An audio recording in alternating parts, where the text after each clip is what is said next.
Hello guys, welcome back to the channel. This episode is about Ilford Pan F Plus.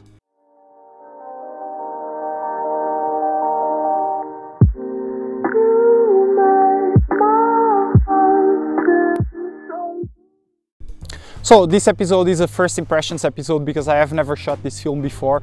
It's a very slow film and I have never used it for my street photography. It's ISO 50. Some people even argue that it's ISO 25, but we will get on that a little bit later on the episode.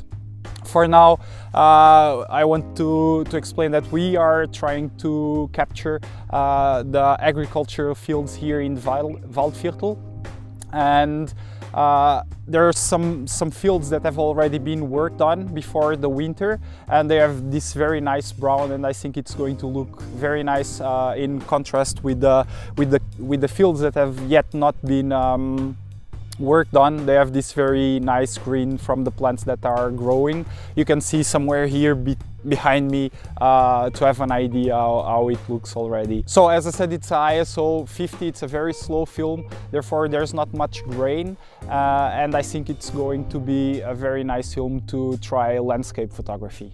Ilford defines Pan F Plus like this. It's ISO 50, high contrast super sharp black and white film with very fine grain, ideal for studio photography and bright natural light, and it comes in 35mm and 120 rolls.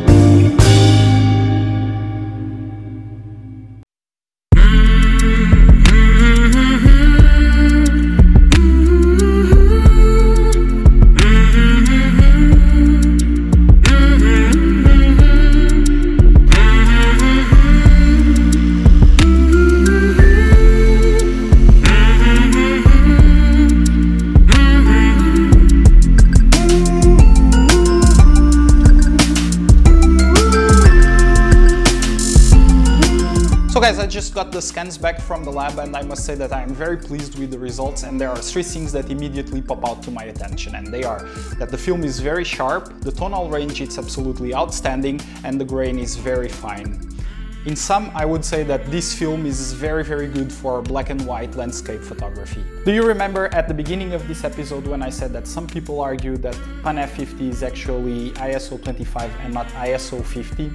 Well, Pan F 50 has two issues. The first one is that it has very little tolerance in holding the latent image. This means that the image, immediately after exposure, it starts to degrade.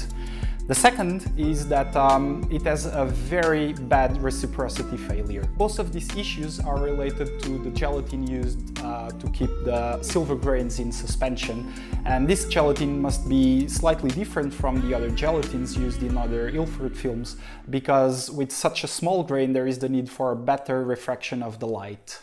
And how should you solve both of these issues? Well, as for the first issue, you should develop it as fast as possible. You shouldn't take more than 3 or 4 days counting from the first exposure until the moment you develop the film. As for the second issue, there's really not a solution for it. You should simply not use the film for long exposures. Let's now dive into the computer and have a look at the results.